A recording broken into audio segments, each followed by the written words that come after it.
મહાદેવ. ત્યાર પછીનું એક્ઝામ્પલ છે 9.23 સ્વાધ્યાયનું, રાઈટ.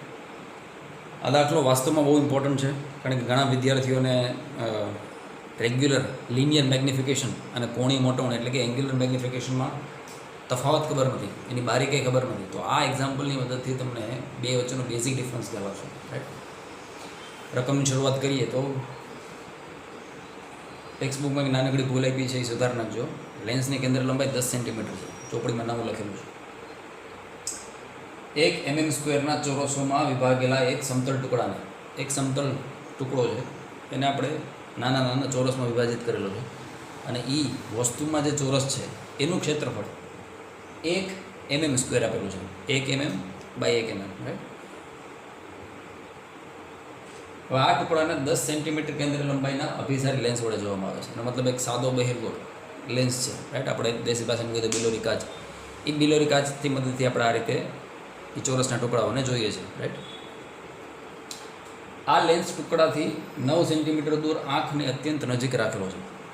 હવે લેન્સ માટે યાદ કરો,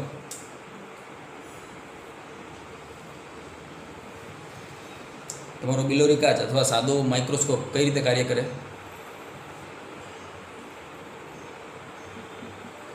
તો કે વસ્તુ જ્યારે ઓપ્ટિકલ લેન્સના ઓપ્ટિકલ સેન્ટર અને ફોકસની વચ્ચે ક્યાંક રાખવામાં આવે, આ સ્થિતિમાં લેન્સ તમને કેવું પ્રતિબિંબ આપે? આભાસી પ્રતિબિંબ આપે. અને એ આભાસી પ્રતિબિંબની ખાસિયત શું છે? તો કે વસ્તુની સાપેક્ષે ચત્તું અને વસ્તુ કરતાં મોટું છે, રેડી.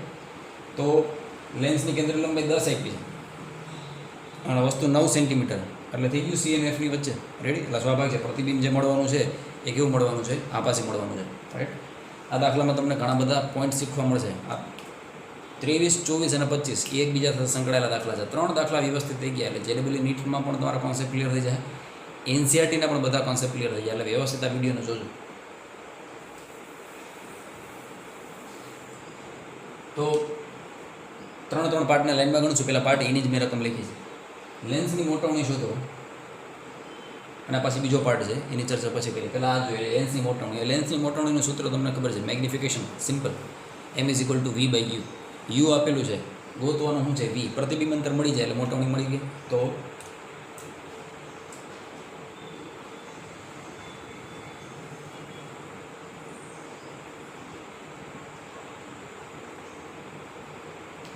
ગાઉસના સમીકરણ પરથી હું લખી શકાય 1/F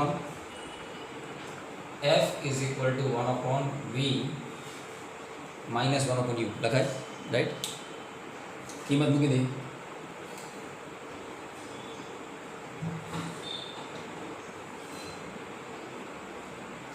કિંમત મૂકતા પહેલાં થોડુંક સાદુરૂપ આપી દઈએ. અને આ બાજુ લઈ લેલા માઇનસ એટલે શું થઈ ગયું? પ્લસ. હવે આમાં કિંમત મૂકવાની પણ સંજ્ઞા પ્રણાલી સાથે.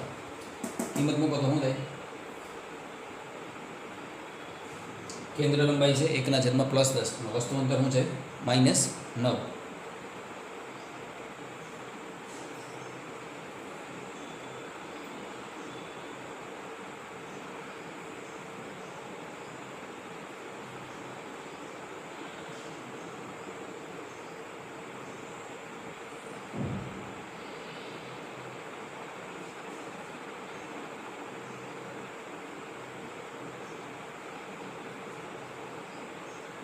આવી એક શીટ મેં રાખેલી છે. એ શીટ મુખ્ય અક્ષને લંબ રાખેલી છે, બરાબર. પણ આપણી પાસે બોર્ડ 2 ડાયમેન્શનમાં છે, એટલે 3D આકૃતિની ડ્રો થાય એટલે મેં એને આ રીતે ડ્રો કરી છે. તો એ શીટ વાસ્તવમાં કેમ છે? આ પ્રિન્સિપલ એક્સિસ છે જે લેન્સમાં ઓપ્ટિકલ સેન્ટરમાંથી પસાર થાય, અને લંબ આપણે આ રીતે શીટ રાખેલી છે, રાઈટ. ઓકે. તો આ સાઈડ 1 mm છે અને આ સાઈડ 1 mm છે, તો જેનો એરિયા કેટલો થશે? 1 mm², રાઈટ. આની અંદર નાના નાના ચોરસ રાખેલા છે. હવે અહીંથી કેટલી છેટી છે? તો કે 9 સેન્ટીમીટર. એટલે આપાત પ્રકાશની દિશા કઈ થઈ? હા, આપાત પ્રકાશની વિરુદ્ધ દિશામાં આપણે શું માપીએ છીએ? એટલે અંતર તો -9.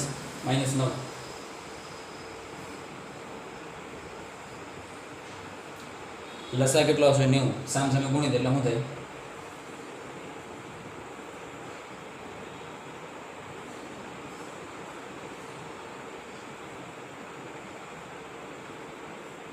-9 - 10 -1/90 બે બાજુ વ્યસ્ત લઈ લે તો શું થાય?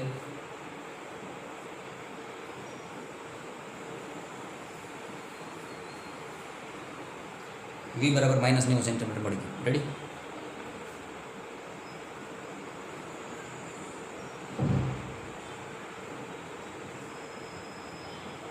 હવે આપણે પૂછે લેન્સની મોટવણી શું? તો લેન્સની મોટવણીનું સૂત્ર તું જાણસ શું છે? દર વખતે આપણે મોટાભાગના દાખલામાં મૂલ્ય જ મેળવીએ છીએ. અહીં મૂલ્ય જ મેળવશું અને કદાચ સંજ્ઞા પ્રણાલી સાથે કિંમત મૂકો તો કંઈ પ્રોબ્લેમ નથી. બરાબર? વી -90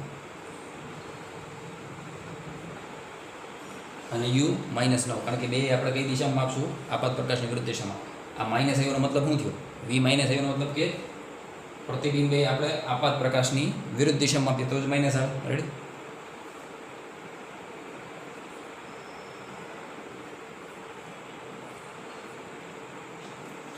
એટલે આપણને આ લેન્સની મોટવણી મળી ગઈ 10. પણ આ મોટવણી કેવી છે? રેખીય મોટવણી છે, લેટરલ મોટવણી છે, એક ડાયમેન્શનની મોટવણી છે. તને જે શીટ આપેલી છે કેવા ડાયમેન્શનમાં છે? 2 ડાયમેન્શનમાં છે. રાઈટ? તમે ઘણા બધા રેફરન્સ ફોલો કરશો, પણ એક શોર્ટકટ ટેકનિક આપું છું જેનાથી તમને મોટવણી વિશે બ્રીફમાં આઈડિયા આવશે. લેન્સ માટે છે ને વસ્તુ અંતર અને પ્રતિબિંબ અંતર બે એક સરખા હોય ને તો સમજવું કે મોટવણી ધન આવશે અને પ્રતિબિંબ આભાસી. જો તે વસ્તુ આમ માપી અને પ્રતિબિંબ એ જ દિશામાં માપ્યું એટલે બે એક જ દિશામાં માપ્યા એટલે બે કેવા છે? સરખી સાઇનવાળા. ઉતરેશ બે બે માઇનસ મોટવણી કેવી? ધન અને પ્રતિબિંબ આભાસી. બરાબર? લેન્સને યાદ કે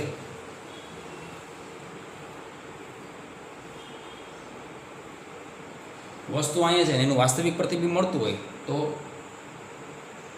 વસ્તુ અંતર યુ નેગેટિવ હોય છે પણ પ્રતિબિંબ અંતર વી એ પોઝિટિવ હશે. એનો મતલબ જો પ્રતિબિંબ અંતર અને વસ્તુ અંતરની નિશાની અલગ અલગ છે, બેની સાઇન અલગ અલગ છે, મોટવણી ઋણ આવશે અને પ્રતિબિંબ કેવું હોય છે?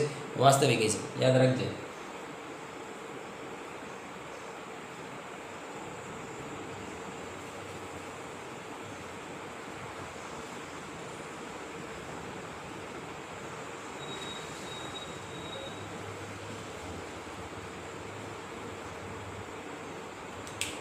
વી યુ સેમ સાઇન, બે પ્લસ કે બે માઇનસ, તો એ સ્થિતિમાં પ્રતિબિંબ કેવો છે? આભાસી હશે અને મોટવણી કેવી હશે? ધન હશે. જો યુ અને વીની સેમની બદલે હું લખવાનું ડિફરન્ટ સાઇન, જુદી જુદી સાઇન, તો પ્રતિબિંબ જે છે એ કેવું છે? વાસ્તવિક પ્રતિબિંબ અને મોટવણી કેવી હશે? ઋણ હશે. રાઈટ? લેન્સ માટે. અરીસા માટે આનાથી ઊંધું થાય.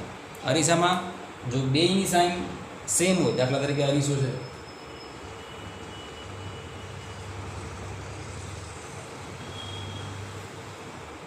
અહીં ક્યાંક વસ્તુ છે અને અહીંનું ક્યાંક પ્રતિબિંબ છે, તો બેની સાઇન જો સરખી હોય તો પ્રતિબિંબ વાસ્તવિક અને મોટવણી કેવી આવશે? ધન. હે ને? સોરી, મોટવણી કેવી આવશે? ઋણ. અને જો બેની સાઇન કેવી હશે? જુદી જુદી. આમાં બેની સાઇન સરખી છે, બેની સાઇન જો જુદી જુદી હશે તો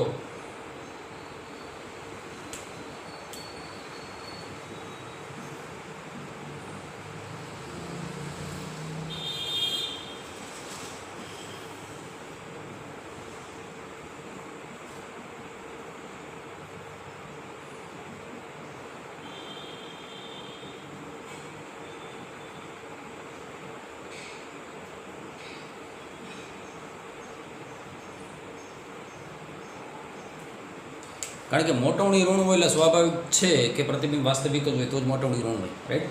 અહીંયા જો વી ને યુ લેન્સમાં સેમ સાઇન, પ્રતિબિંબ કેવું? આભાસી, મોટવણી ધન. અરીસામાં વી ને યુ સેમ સાઇન તો વાસ્તવિક પ્રતિબિંબ મોટવણી ઋણ.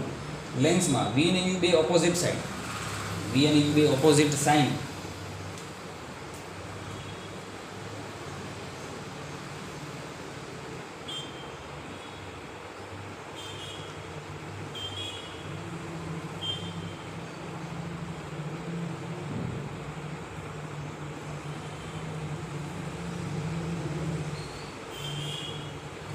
મોટવણી કેવી થઈ જાય? ઋણ. રાઈટ? આ યાદ રાખજો. બહુ શોર્ટકટ ટેકનિક છે, કામ લાગશે તમને કોમ્પિટિટિવ એક્ઝામમાં પણ.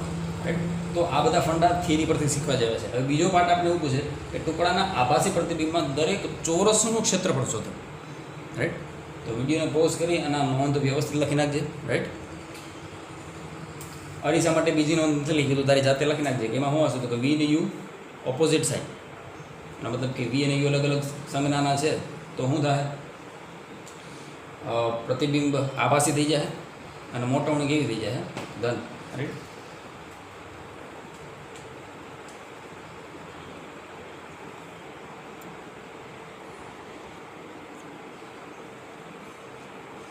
હવે એક સૂત્ર તમારે યાદ રાખવાનું છે, એરિયલ મેગ્નિફિકેશન, ક્ષેત્રીય મોટવણી.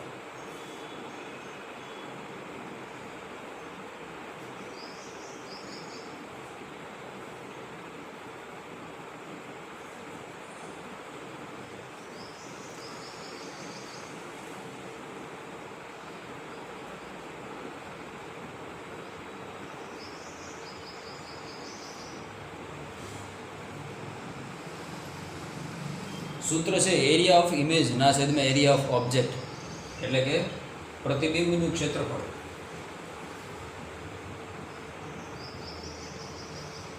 ના છેદમાં વસ્તુનું ક્ષેત્રફળ. પ્રતિબિંબનું ક્ષેત્રફળ ના છેદમાં વસ્તુનું ક્ષેત્રફળ.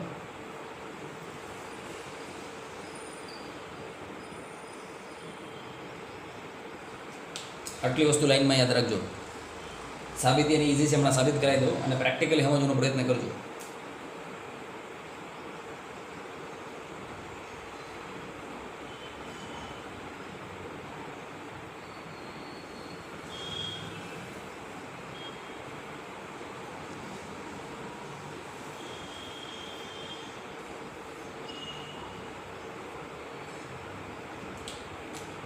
હવે આ જ એક આપણું વસ્તુ છે, રાઈટ. આ વસ્તુની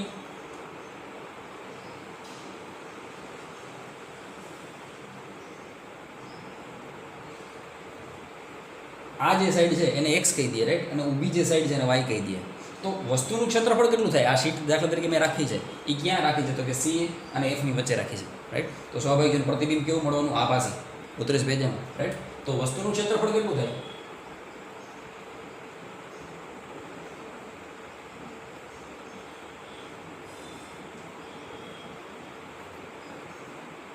x into Y Q, right. હવે આનું પ્રતિબિંબ જે મળશે એ કેવું મળવાનું છે? આભાસી, બરાબર. હવે લેન્સની ખાસિયત છે કે સી અને એફની વચ્ચે વસ્તુ હોય તો પ્રતિબિંબ વસ્તુની સાપેક્ષે ચત્તું, બરાબર, આભાસી, વસ્તુ કરતાં મોટું. તો આ જે શીટ છે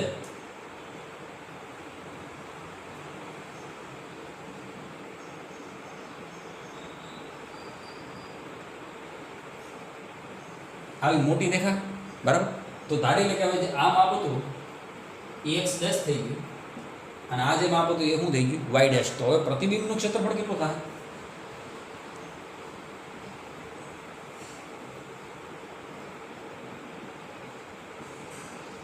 એરિયા ઓફ ઇમેજ કેટલું થાય? તો કે એક્સ ડેશ ગુણાકારમાં વાય ડેશ.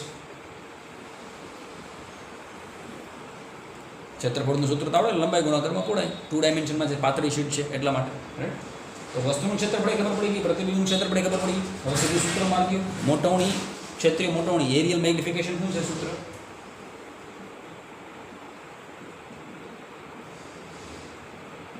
તો કે area of image upon area of object. તો આ એક્સ વાય જે તમે લખ્યું,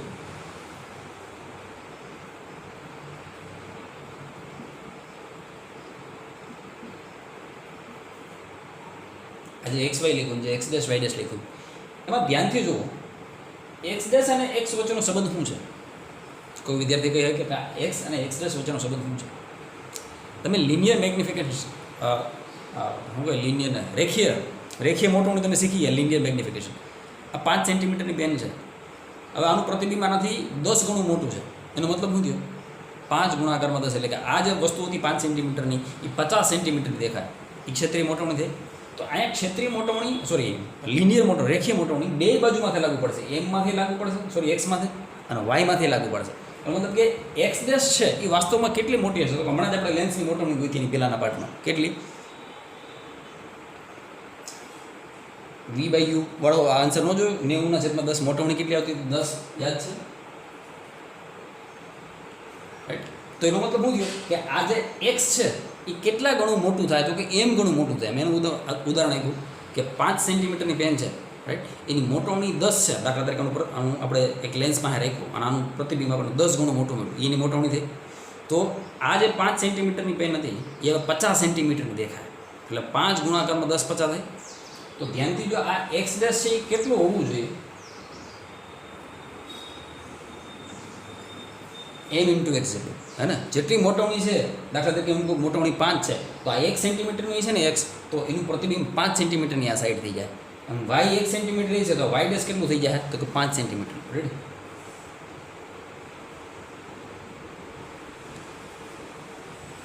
ધ્યાનથી જો એક્સ વાય એમાંથી દેવું થઈ ગયા, અંશમાં શું વધ્યું? એમ ઇન્ટુ એમ, એટલે શું થઈ ગયું? એમ square.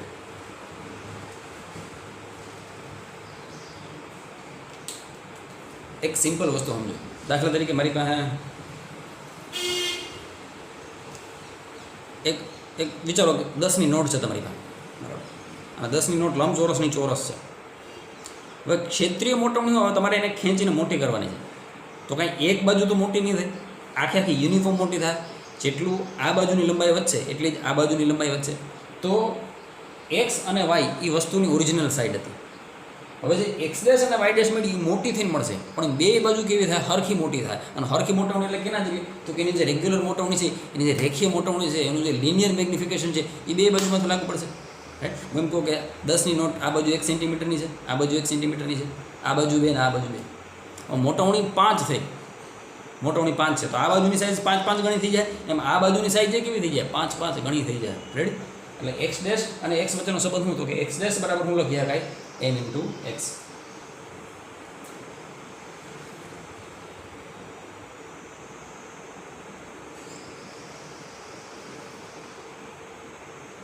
Clear? Angular magnification clear થયું? રેડી? સોરી, એંગ્યુલર હું એરિયલ મેગ્નિફિકેશન, ક્ષેત્રીય મોટવણી ક્લિયર થઈ. હવે આપણને એ પૂછે છે કે ટુકડાના આભાસી પ્રતિબિંબમાં દરેક ચોરસનું ક્ષેત્રફળ કેટલું છે? તો સૂત્ર તારી પાસે રેડી છે, જો. અને મોટવણીનું સૂત્ર તો બીજું શું છે? એમ બરાબર વિના છેદમાં યુ. અરીસા માટે સાચું પડે, લેન્સ માટે સાચું પડે, મૂંઝાતું નહીં જરાય. એમ બરાબર વિના છેદમાં યુ મૂકો તો v²/u². રેડી? એટલે આ સૂત્ર યાદ રાખજે કાંઈ માટે.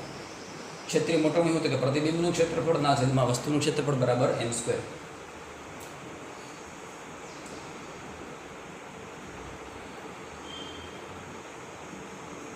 આભાસી પ્રતિબિંબમાં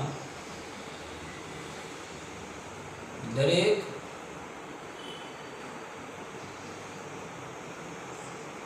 ચોરસનું ક્ષેત્રફળ બરાબર, પ્રતિબિંબ છે એટલે ઇમેજ થઈ, તો આભાસી પ્રતિબિંબમાં દરેક ચોરસનું ક્ષેત્રફળ AI.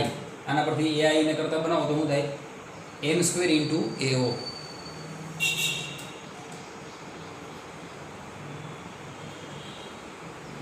કેમ? તો કે આપણી પાસે મોટવણીનું મૂલ્ય તો હાજર જ છે, ઉતરે જ ભેજામાં. રાઈટ? મોટવણીનું મૂલ્ય હમણાં જાણે પહેલાંના પાર્ટમાં શોધ્યું હતું, કેટલું હતું? 10. તો 10નો વર્ગ મૂકી દઈએ. અને એરિયા ઓફ ઓબ્જેક્ટ કેટલો છે? તો કે આ આપણે રકમમાં જ આપેલું છે 1 mm² ના ચોરસો. રાઈટ?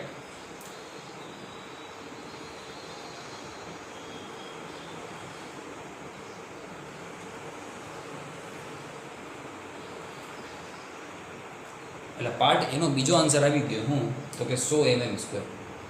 ઉતરેશ ભેજામાં.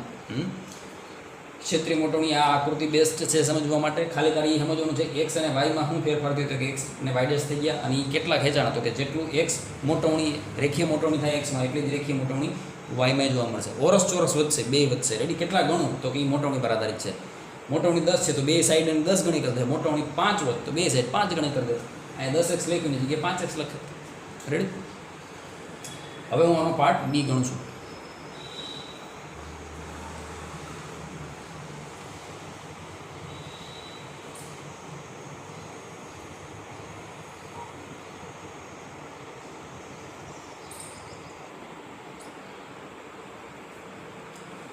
હવે પાર્ટ બીમાં તમને એવું પૂછે કે લેન્સની કોણીય મોટવણી શોધો. અહીં આપણે જે લેન્સ વાપરીએ છીએ કઈ રીતે વાપરીએ છીએ?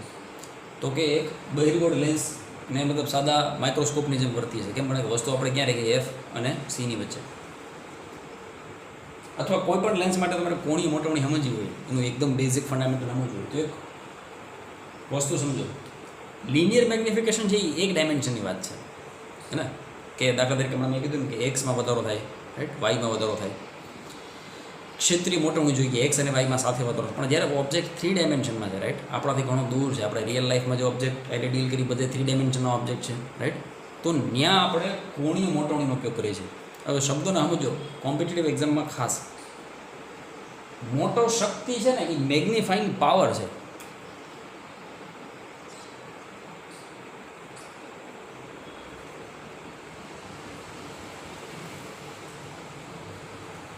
અને મોટવણી, આની પહેલાં આપણે મોટવણી લીધું 10 ગોઈતી, એ મોટવણી હતું મેગ્નિફિકેશન.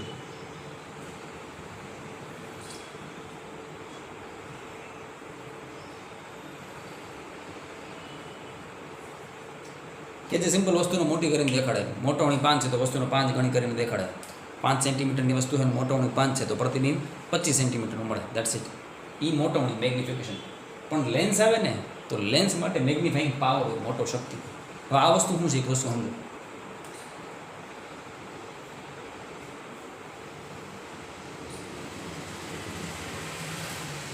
તમને ખબર છે મારું ડ્રોઈંગ બહુ સારું નથી, પણ તેમ છતાં આપણી આંખની રચના બનાવવાનો પ્રયત્ન કરું છું. આ આપણી આંખ છે ને, આપણો કી લેન્સ, એ બધા બાયોલોજી વાળાને ખબર હોય શું કહેવાય, એ છે રાઈટ. કુદરતનું શ્રેષ્ઠ સર્જન છે આપણી આંખ છે રાઈટ. એક એવો અદ્ભુત લેન્સ છે કે જે જરૂરિયાત પ્રમાણે જાડો થઈ શકે અને પાતળો થઈ શકે. જે વ્યક્તિઓને ચશ્મા છે એને લેન્સની ખામી હોય, એના આંખમાં લેન્સ જરૂરિયાત પ્રમાણે જાડો કે પાતળો ન થઈ શકતો, એટલે એને ચશ્માની જરૂર પડે છે રાઈટ. હવે જ્યારે કોઈ ઓબ્જેક્ટ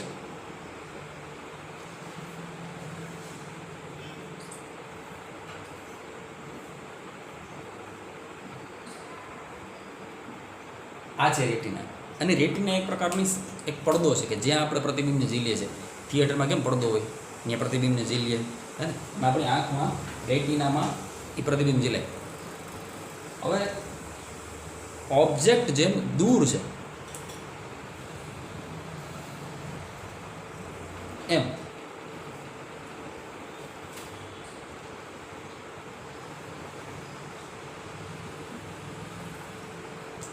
અહીંયા જે પ્રતિબિંબ મળે ને,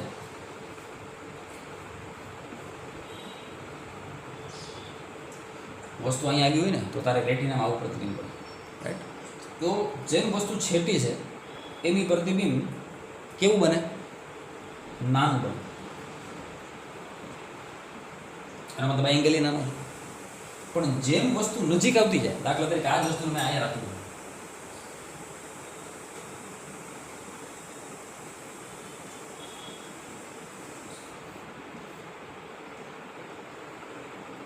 આ ડોટેડ લાઈન દ્વારા પ્રતિબિંબ બન્યું, અને જે પેલા થીટા હતો અથવા θ1 હતો એની કમ્પેરિઝનમાં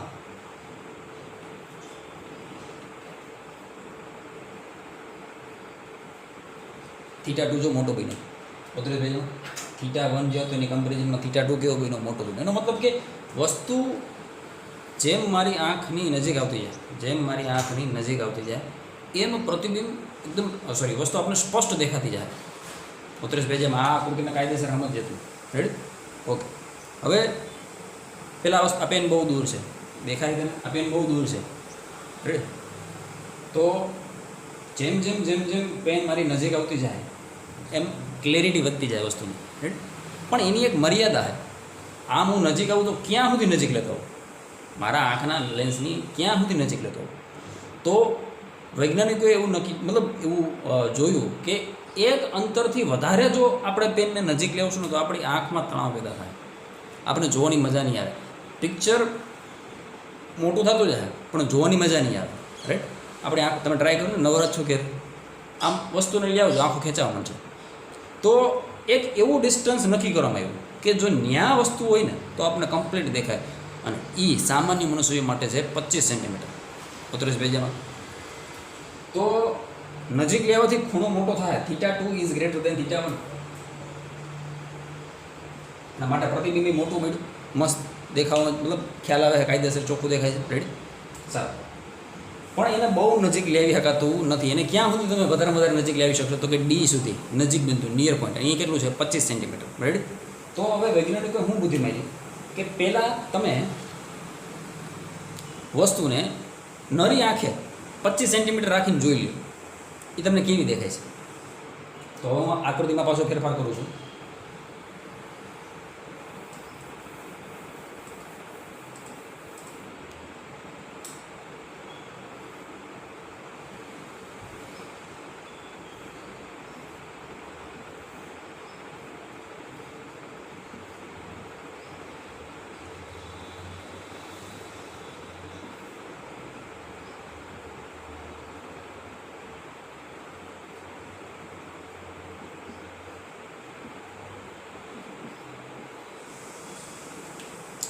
આ બેસ્ટ પોઈન્ટ છે, રાઈટ. કોઈ રેફરન્સમાં આના વિશે ક્લિયર માહિતી નથી આપેલી બહુ, પણ આ વિડીયોને ધ્યાનથી જો ડેફિનેટલી તને કોણી મોટોણી શું છે ને સમજાઈ જાય, રાઈટ. અટાણે જો મેં મારી આંખ આગળ કોઈ લેન્સ નથી રાખ્યો, મેં સીધી વસ્તુને ક્યાં રાખી દીધી? તો કે 25 સેન્ટીમીટર રાખી દીધી. અને એ સ્થિતિમાં વસ્તુએ મારી આંખ આગળ જે ખૂણો બનાવ્યો ને મોટા, એ કેટલો? આલ્ફા. રેડી? ઉતરેશ ભેજન.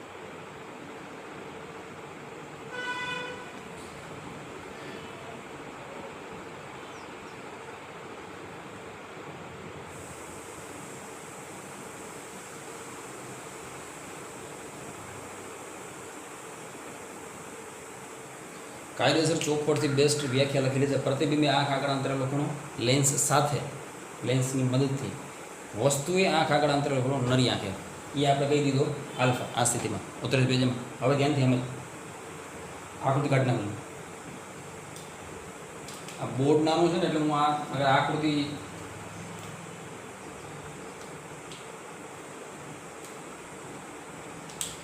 તમે તો પોઝ કરીને વિડીયો આગળ પાછળ કરીને જોઈ શકશો, રાઈટ.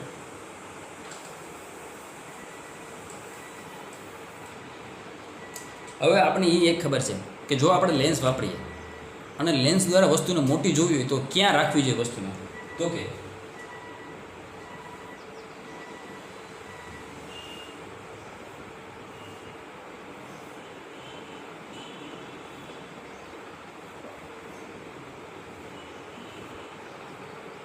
હવે જો મેં લેન્સ વાપરો, આ તો આંખનો લેન્સ હતો, રેડી. હવે આપણે લેન્સ વાપરો, એ લેન્સના સી અને એફની વચ્ચે, હવે સી અને એફની વચ્ચે રાખ્યો તો શું થાય?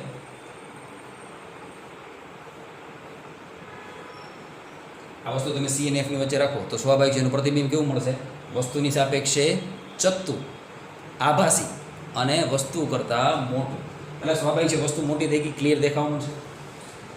પણ ધ્યાન એ રાખવાનું છે કે એ પ્રતિબિંબ હવે મારે ક્યાં જોઈએ? બોલો છે ક્યાં જોઈએ પ્રતિબિંબ? તો એ પ્રતિબિંબ મારે ત્યાં જોઈએ જ્યાં મને સ્પષ્ટ દેખાય. તો આપણને ખબર છે એ વસ્તુ ક્યાં સ્પષ્ટ દેખાય? તો કે નજીક બિંદુ 25 સેન્ટીમીટર. તો એ પ્રતિબિંબ આપણે ક્યાં મેળવવાનું છે? 25 સેન્ટીમીટર. અને એ પ્રતિબિંબ જ્યારે 25 સેન્ટીમીટર છે ત્યારે એ પ્રતિબિંબે આંખ આગળ અંતરેલો ખૂણો એ તારો બીટા. ઉતરેશ ભેજામાં, રાઈટ. તો હવે જ્યારે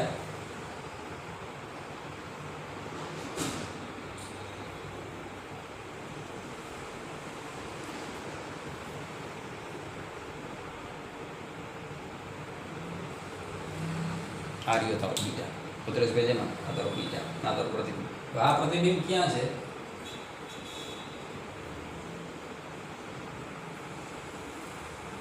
તો મેં શું લખ્યું? વી બરાબર ડી આગળ. હવે આમાં પછી અલગ અલગ શરતો છે કે નજીક બિંદુ આગળ રચાય એટલે વી બરાબર ડી.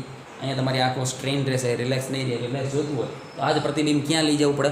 અનંત અંતરે લઈ જવું પડે. તો અનંત અંતરે પ્રતિબિંબ કઈ રીતે રહીએ? ધ્યાનથી વિચાર. જે વસ્તુ, જે ઓબ્જેક્ટ જો આવો તે સી અને એફની વચ્ચે રાખ્યો છે, એ જ ઓબ્જેક્ટ જો તું એફ પાસે લઈ જાય, ધીરે ધીરે ધીરે આના રેખા ખાઈને એફમાંથી લઈ ગયો એટલે વસ્તુ ક્યાં આવી ગઈ? મુખ્ય કેન્દ્ર પર આવી ગઈ. તો હવે આનું પ્રતિબિંબ સ્વાભાવિક છે ક્યાં બનશે? અનંત અંતરે બનશે.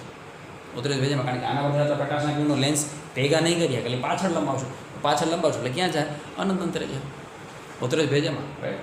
તો આ પ્રતિબિંબ અંતરેલો ખૂણો અને આ થઈ ગઈ તારી કોણી મોટોણી. હવે સમજાવવાનું કોણી મોટોણી શું છે? તો કે વસ્તુએ નરી આંખે આપણે જ્યારે વસ્તુને ડી આગળ રાખીએ અને ખૂણો માપી લીધો અને પછી એનું પ્રતિબિંબ ડી આગળ આવે અને જે ખૂણો બનાવે, બરાબર, એ થાય એની કોણી મોટોણી. દાખલા તરીકે પ્રતિબિંબે દાખલા તરીકે ખૂણો 10 ડિગ્રી અંતરેલો. પ્રતિબિંબ હું વસ્તુએ, બરાબર, મેં નજીક બિંદુ નરી આંખે જોયું તો એ 10 ડિગ્રીનો મારા આંખ આગળ ખૂણો અંતરતો. વાસ્તવમાં ખૂણો રેડિયનમાં છે એટલે હું રેડિયનમાં વાત કરું. 10 રેડિયનનો ખૂણો હતો. હવે પ્રતિબિંબ જે બન્યું એ પ્રતિબિંબે ક્યાં બન્યું? નજીક બિંદુ આગળ બન્યું. એ પ્રતિબિંબે 30 રેડિયનનો ખૂણો અંતરો. કેટલા રેડિયનનો? 30 રેડિયનનો. તો 30/10 એટલે મોટવણી એવી 3, એનો મતલબ કે વસ્તુ કેટલા ગણી મોટી થઈને દેખાય? 3 ગણી મોટી થઈને દેખાય. ઉત્તર પેજમાં આ છે એંગ્યુલર મેગ્નિફિકેશન. અને એના માટેનું બેસ્ટ ઇક્વેશન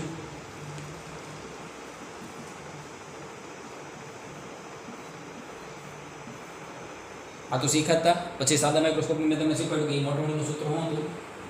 m = d/u. બરાબર. આ એડેસ બીડેસ ના ab ને સામેની બાજુ પાસેની બાજુની થિયરીમાં યાદ રાખજો. અહીંયા તમને આ સૂત્ર મેં શીખવાડ્યું હતું d/u. ઉત્તરેશ ભેજામાં આ છે એની મોટો શક્તિ અને ઓલી હતી મેગ્નિફિકેશન. ક્લિયર? આખો વિડીયો ફરીથી એકવાર જોજો એટલે કાયદેસર ખબર પડશે કે એંગ્યુલર મેગ્નિફિકેશન વાસ્તવમાં છે શું. રાઈટ? તો નજીક બિંદુનું અંતર આપને ખબર છે 25 સેન્ટીમીટર આપ્યું છે અને વસ્તુ ક્યાં ગુડી છે તો કે 9 સેન્ટીમીટર.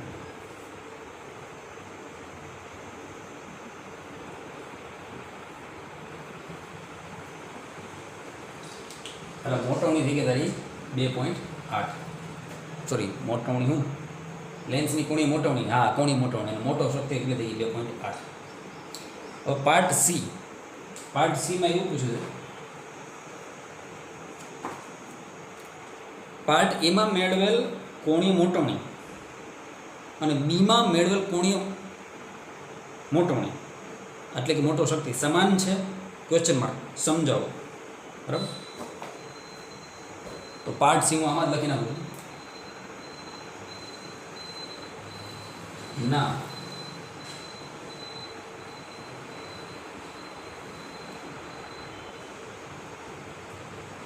બંને સમાન નથી. પાર્ટ એમાં મેળવેલ મોટવણી કેટલી હતી? 10.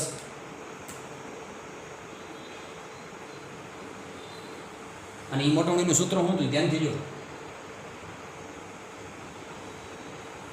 d/u. અહીં મોટવણીનું સૂત્ર શું છે? d/u. રેડી? તો ના, બંને મોટો શક્તિ સમાન નથી. 10 અને 2.8 સમાન થોડા કરે. રેડી? હા, સમાન થઈ શકે. કંઈ સમાન થઈ શકે? આ જે v છે એ પ્રતિબિંબ અંતર છે અને અહીંયા જે d છે નજીક બિંદુ છે. એનો મતલબ શું થયો કે જ્યારે પ્રતિબિંબ ક્યાં રચાતું હશે, નજીક બિંદુ આગળ રચાતું હશે, એ સ્થિતિમાં તમે કહી શકશો, શું કહી શકશો કે બંને મોટો શક્તિ સમાન છે. આના પછીના દાખલામાં કંઈક એવું જ પૂછ્યું છે. આના પછીનો જે દાખલો છે આ 9.23ની ચર્ચા કરતા હતા. 24માં કંઈક એવું જ છે. બરાબર. તો 9.23 દાખલો બહુ ઇમ્પોર્ટન્ટ છે. એમાં 2-3 નવા મુદ્દા શીખાય. તો ક્ષેત્રીય મોટવણી શીખા અને વાસ્તવમાં એંગ્યુલર મેગ્નિફિકેશન શું છે ને કઈ રીતે છે એ શીખા. ક્લિયર? આખો દાખલો પર રિવાઇઝ કરી અને ફરીથી જોઈ જઈએ.